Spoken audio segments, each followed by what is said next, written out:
This is Richard back at you. Today we got a 2004 Chevy Suburban 4-wheel drive.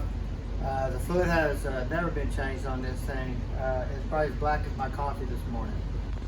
This stuff is so black that it's really smelling up the whole shop. I mean, you can just see there. I don't think motor oil. Well, I've seen motor oil that bad, but that's pretty black. He said he's never maintenance or anything like that. So I'm curious to see what it looks like. It never shifted or anything like that when we drove it. So I'm sure it's going to be pretty fried on the inside.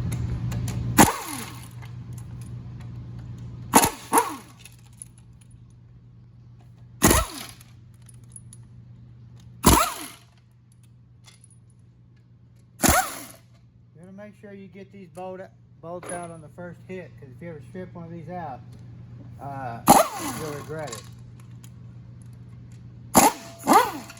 These are usually pretty tight, so you want to have a pretty tough impact.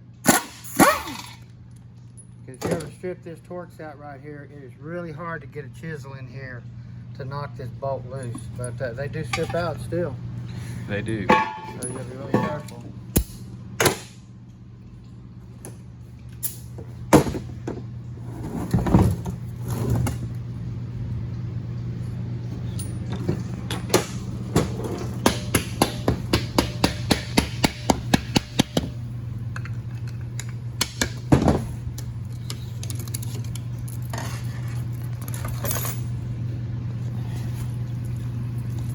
Little lubricant. Yeah. Oh, it's still stuck. Very snug sometimes.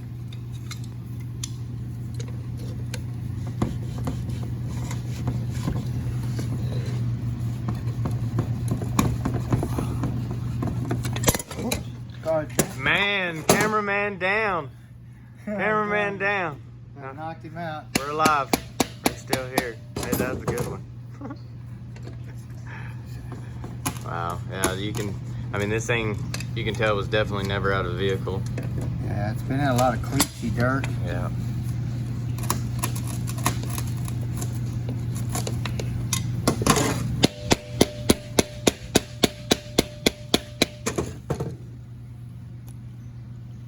That cleachy dirt, when it gets wet, it's almost just like concrete. Come on, get out of there.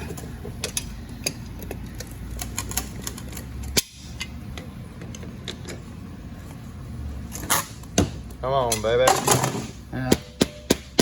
We should be able to get the tranny apart. I'll work on that later so we don't take up a lot of your time. We'll get that out, let it soak.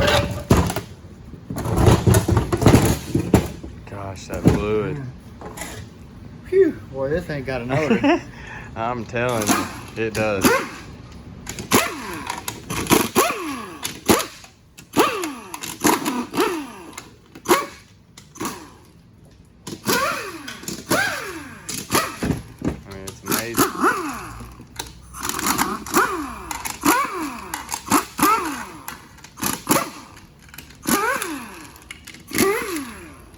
We probably average 4 of these units a week right here, not counting everything else that goes on.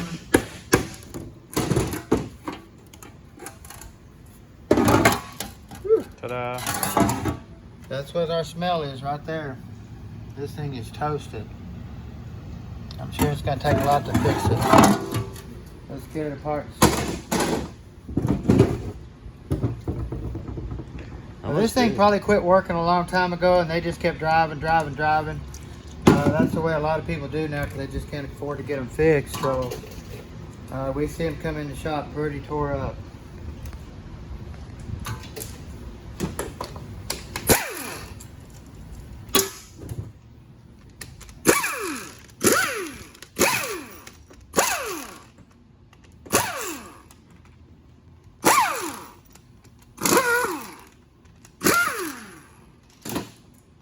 While he's doing that, check out what's on the bench over there. 4L80E, already back together and ready to go.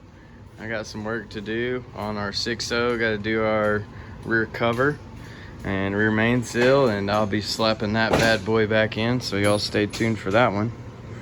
But enough about that. 100 built too. We're just waiting on a converter. Yep. To get here to get that back in. So he's been working hard. we have been at it for sure. I say we try to keep our turnarounds at about a 2-day turnaround. That way people can get their cars back. Everybody needs their car.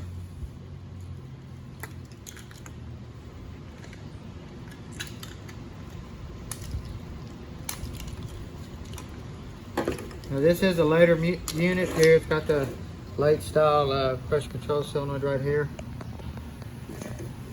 So the flat 2-prong style.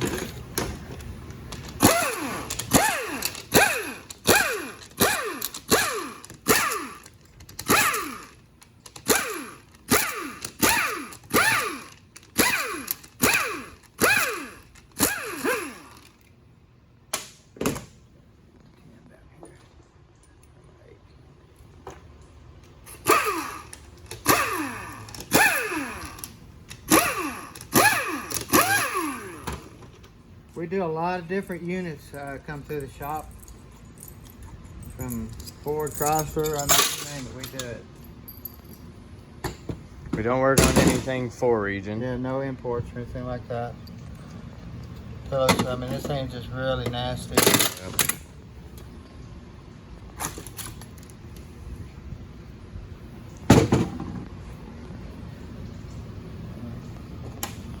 You got your shift solenoids, your pressure control solenoid, your 3-2 downshift solenoid, and then your PWM solenoid I took off earlier. So,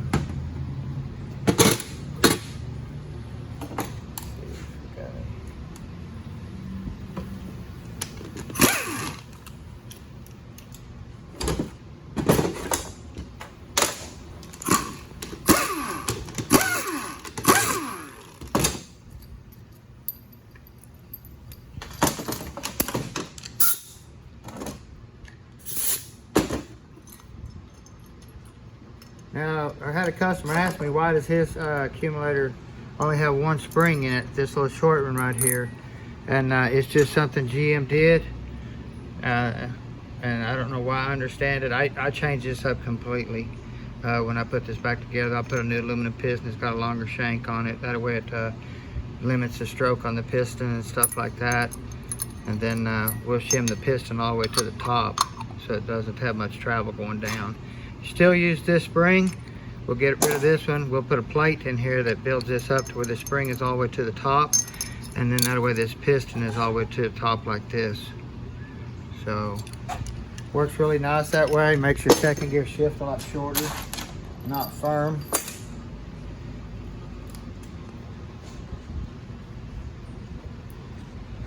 Now if you notice right here,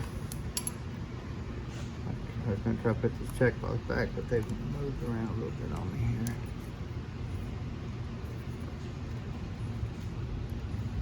I'll lay this back down. Now if you notice this here, this is your 3rd clutch feed check ball right here. It's physically beat in the case. It will not come out. You can push on it this way, you can push on it that way. It's physically stuck in the middle. This is what causes your 3/4 clutch to burn up right here. Because it physically, if you look over here, take this ball off here, the clutch needs this physical hit of the fluid coming through this hole to apply the clutch. The ball seals it, and this hole here maintains the pressure up on the clutch. So once this happens here, it don't get the initial hit of the fluid.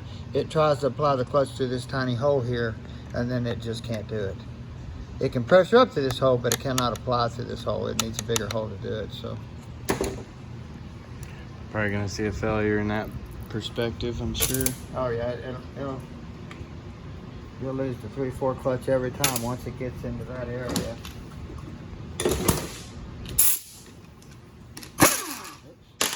I think we've had a couple of guys ask if that can be fixed once they do that. What do you think? Oh yeah, this plate can be fixed real easy. I just have to kind of show some people a way to do it.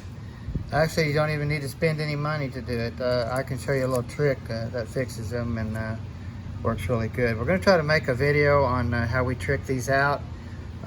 with less expense and stuff like that, so you can do it at home without having to chase down all this crazy stuff. Cool. So stay tuned for that. It's coming.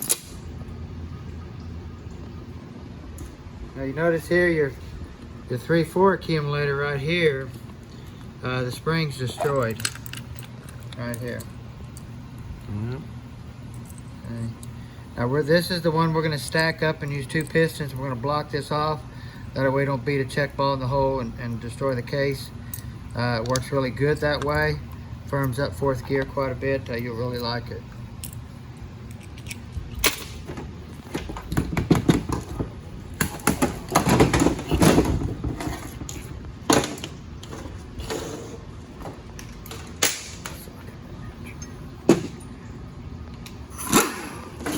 Now this is your lockup solenoid here.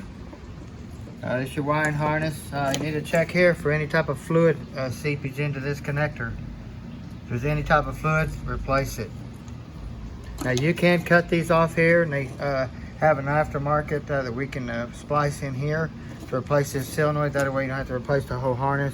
Keep the expense down, but look for leaks here first.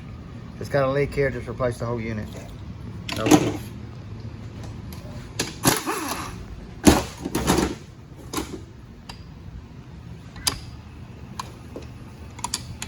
A lot of people have a tough time getting this bolt out right here. If you hold it over and let it click into park like that, turn that all the way that way, then you can get to it real easy. If you don't turn it, then you can't get to the bolt with the socket.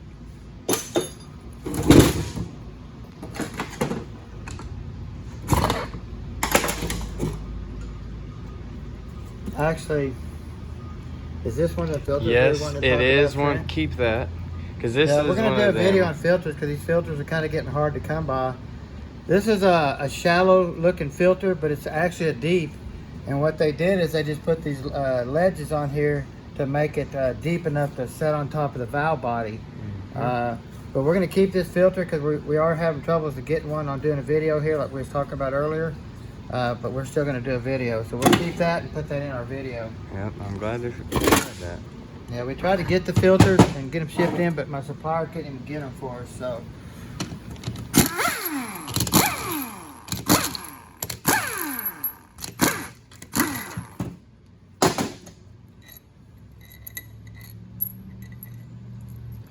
now, if you notice, this pump says 13V on it for 13 vein pump. And that does mean that it has 13 veins in here. Count them up. So, the kits we use now, our 13 vein kits, they'll retrofit back all the way to the 700s. So we just have a complete kit that replaces all this stuff in here. That'll go in every unit. So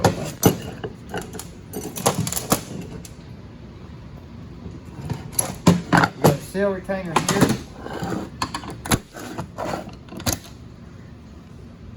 here. We like to, after we glue our seal in, we like to glue the retainer in too. On the top here, we'll put some what, 3M? Is that what we're calling 3M yellow glue? Yes, sir. That way we glue the retainer to the pump too, because these just pop off real easy if you don't do that.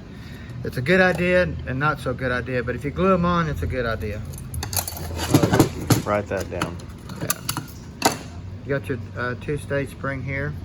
The later models have just a single, and the earlier models had a single too, but the later models had like a cone style spring where it looked like a cone on each end, but it was a single. So you want to watch for that.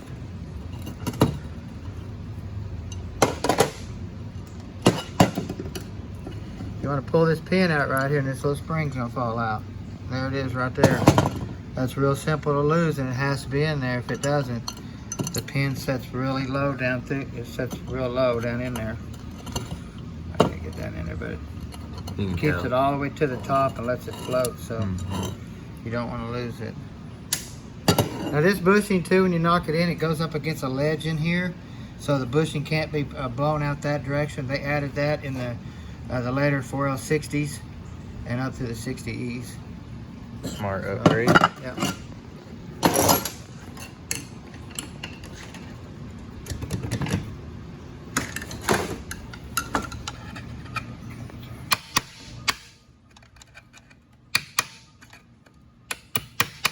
There it went. There it goes.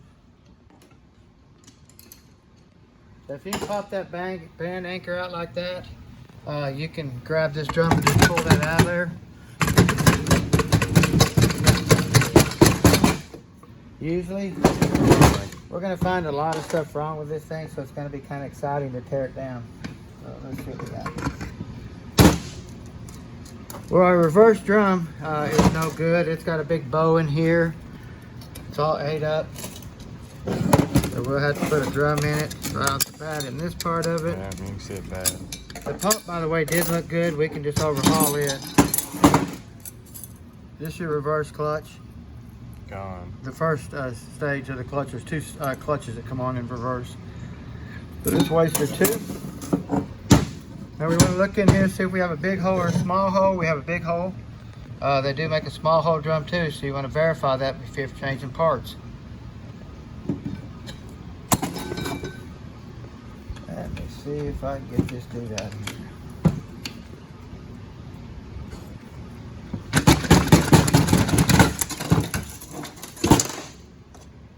There's our band.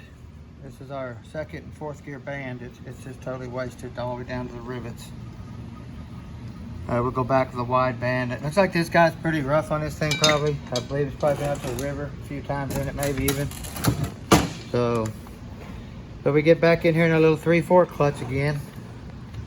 I was just devastated. This poor little clutch is always picked on.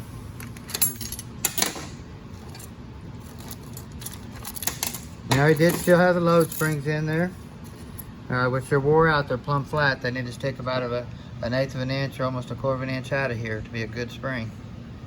You can see these are all flat, so these they look good, but that's where they're going. Trash. So this is your 3/4 clutch. There's just physically nothing left of it. We'll get in here and get the forward clutch and the engine braking clutch out.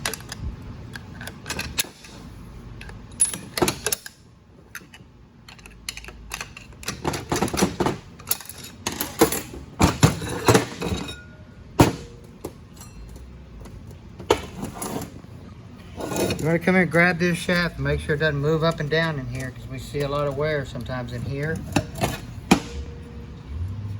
Make sure it's not busting through here where the snap ring goes. This does have all bonded pistons in it, so all the pistons will have to be replaced. In other words, the seal's made onto the piston, so we'll have to replace all of them. You definitely want to check this little bearing right here. This bearing sits here. If this bearing is bad, it'll have a whine in parking neutral. So you want to definitely check it. It's a real easy thing to miss. Of course, we go to your engine brake and clutch and your forward clutch. Pretty much toasted. No modifications here. Pretty much just replace everything, put it back new. Check your sprag here. Yeah, we put a new one in every one of these.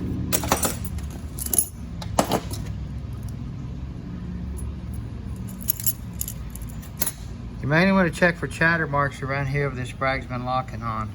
This thing looks really good. Now this gear here does pop off. It's got little clips. You can take a screwdriver and pop this off and replace it if you have to. Replace the gear. Gear looks good, but we'll clean it up and make sure it looks really good. This is just got a stock sprag in it, single cage. The ones we'll go back with will be a dual cage and have steel washers here on the end. Same way here, you want to clean this up, look for chatter marks.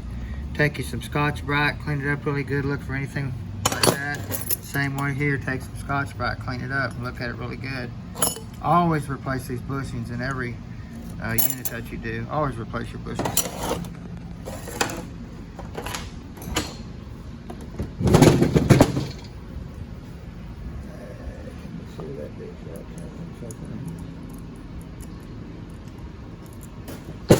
Look at you. The only reason why I can see that snap ring is because it's yellow. Because normally the dark ones I cannot see. First time. Yeah, the older you get, the more shadows you get, I think. Now this does have a roller bearing hub. Looks good here. Looks good here. but we're going to go in depth and see where it really wears out. I showed people in my last video how you could think you had a good hub and your hub's really wore plumb out.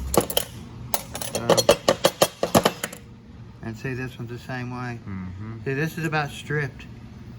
So even though you got a good get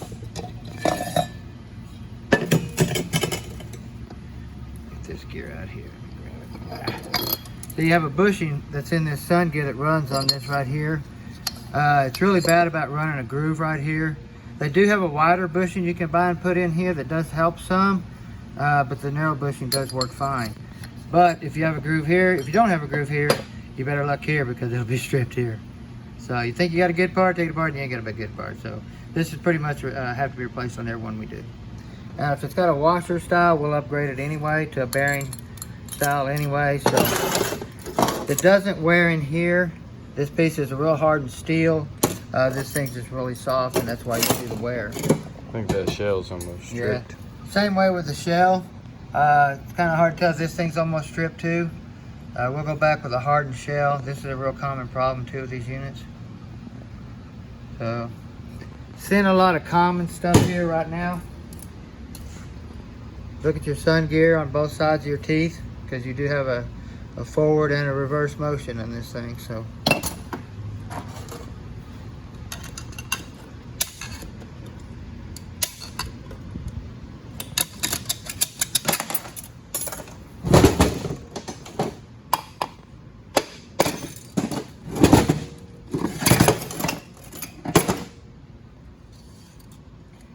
Last thing, you always want to get your anti-clog spring for your center support, so it's easy to lose too. You want to make sure it's got a wide, which it does. Place the sprag, check your race for any type of chatter marks or anything like that where it's been locking. So also here, when it goes to change the parts again, you want to remember about this thick and thin stuff that goes on right here. When you go out to the trailer or shelf and grab you another one, you better look right there.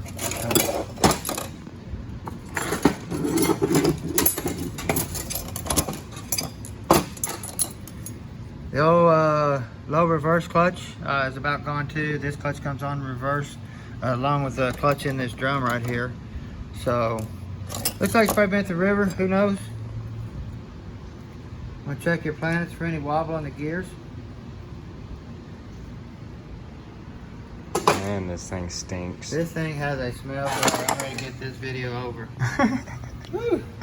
I'm gonna stink forever. I ain't even gonna be able to wash this off when I get home. My wife's gonna love me.